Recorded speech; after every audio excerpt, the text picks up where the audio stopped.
Good afternoon, viewers. Welcome to Broadcast of Expert Time on the LLC Sovelmash channel. Today we will answer your questions and share information about the project. Good afternoon, dear investors and project participants. I welcome you. I am Dmitriy Duyunov. I am the author of this project, the creator of the technology, and the initiator of everything that is happening right now. Let's touch a bit on the history, because people often say that everything is taking too long. However, according to experts' comments and assessments, everyone says that we are actually moving very quickly. The project began in 1995 with the solution to the problem of combined windings, the formulation of the principle for their construction, and the manufacturing of the first motors.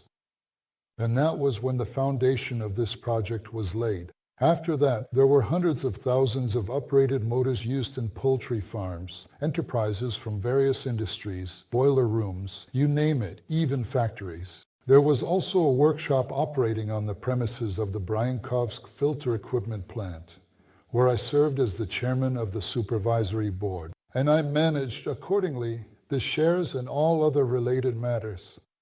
It was there that the question of starting production of the first industrial motors was already being considered. I won't go into all the twists and turns, but it was all ups and downs, resistance along the way. It's a long story, but eventually we arrived at the story of LLC Sovelmash. There were a lot of comments from haters. It won't happen, it won't work, they won't do it. But we did it. And now we're at the stage of obtaining the completion of construction certificate. In order for us to get it, we need to obtain an approved architectural and urban planning solution. I was recently digging through the archives, going through old records and documents, and I found the very first model that was ever officially approved. And can you guess when it received its approval? Surprisingly, it was all the way back in 2022. It was the end of the year when the project was approved, and that's when we started construction. 2023, 2024, 2025.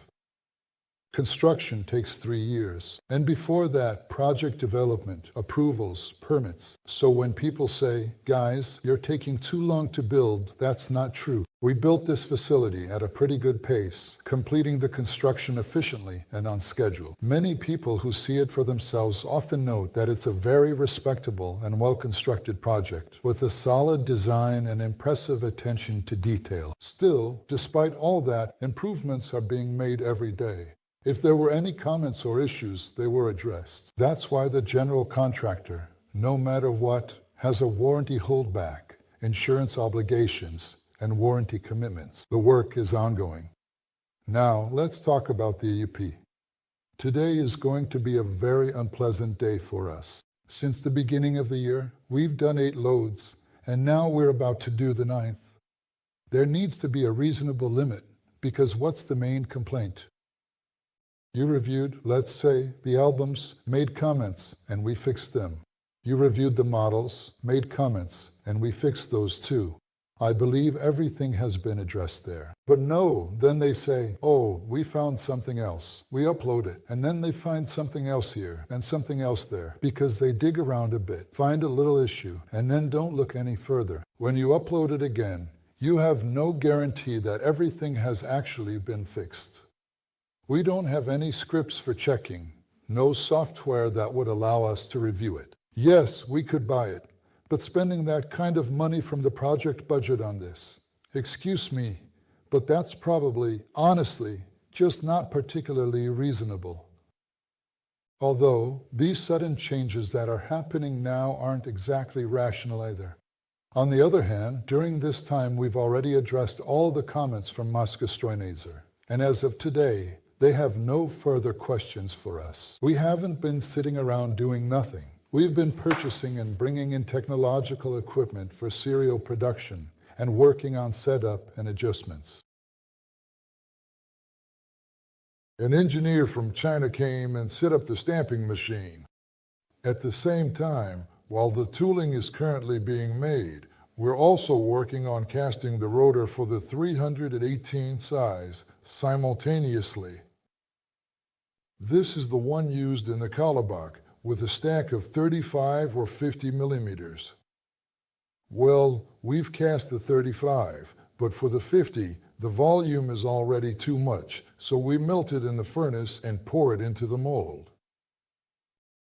We're meticulously refining the mold design and the casting process, and the team members and guys who hadn't done this before and had no prior experience are learning.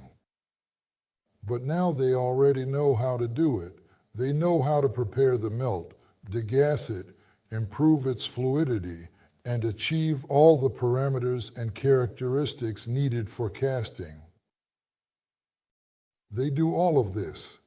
We've also started testing the new Kalabach model with new controllers. These controllers came from China, and they're able to handle the load. We also identified a number of design aspects where the frame needs to be reinforced and where the motor mount needs strengthening. And most importantly, we discovered that, in fact, the behavior of the previous design and this one follows the same pattern. We identified this pattern, saw it, and found the cause. Right now, the guys are busy working on repairing it after the incident that happened when the so-called chronically diving moth unexpectedly hit the wall. Everything is being carefully checked and will be fixed as soon as possible. We plan to conduct tests outdoors soon because it's no longer possible to do these tests indoors. So we haven't been wasting time, and we don't intend to.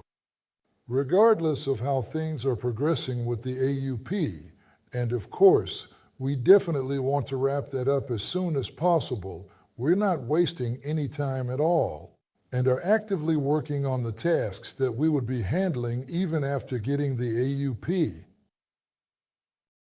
In addition, we've submitted an application for VAT reimbursement, which means we're once again under close scrutiny. For investors, this is definitely a good thing, because if we had made any mistakes or errors, the tax authorities would have pointed them out to us right away, without any delay. On Monday, we're expecting tax inspectors to arrive here at our office location, and they'll be working throughout the day on carefully reviewing and verifying that all the relevant documents and facts are thoroughly in order and properly organized on site. They'll be cross-checking everything.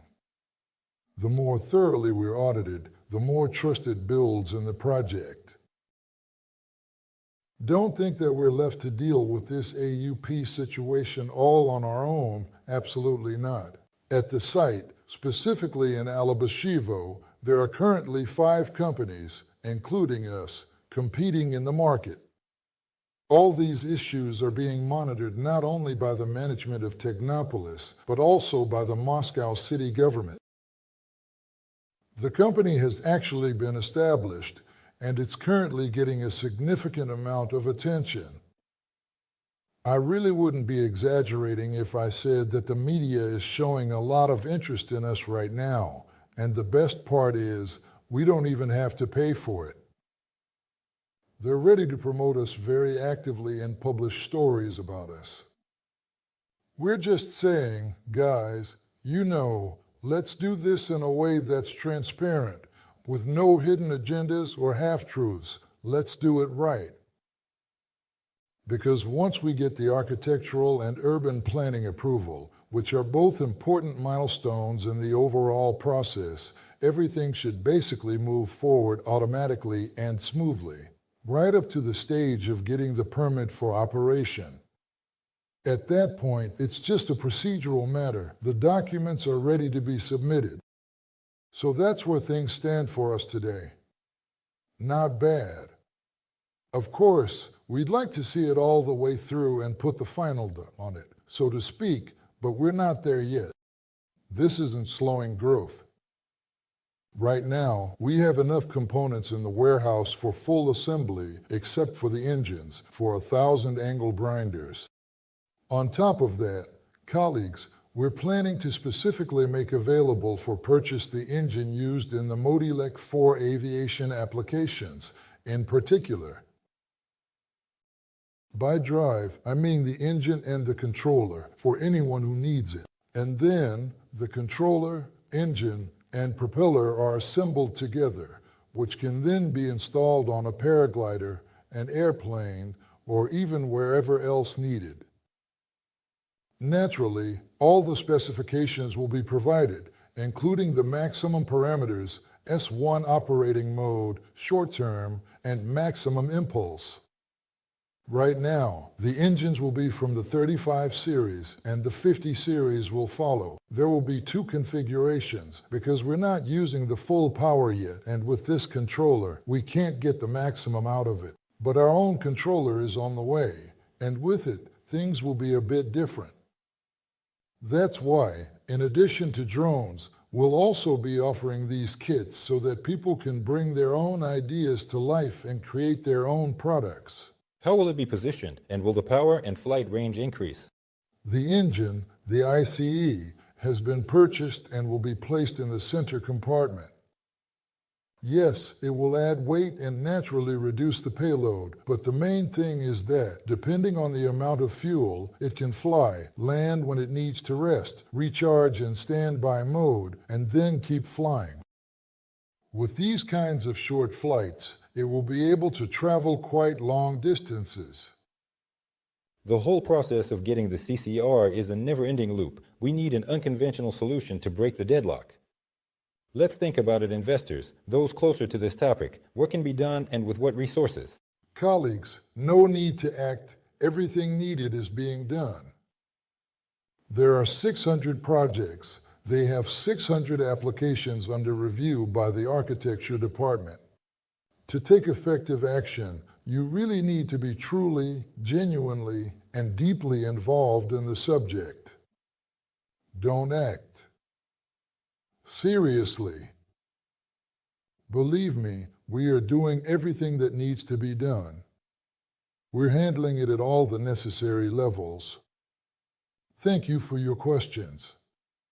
Take care of yourselves and don't lose your optimism. We're moving forward at a good pace. We need to get the AUP and we will get it. We'll get the CCR, Certificate of Completion of Construction, and then put everything into operation. Next, we need to buy the land, then move on to appraisals and everything else. But all of this will happen step by step. Right now, we're working on the architectural and urban planning conclusion, and yes, we'll go down the list. Thank you. Goodbye. And I'll repeat your words. After reading the chat, please don't take any action on your own. Colleagues, please don't do anything yourselves.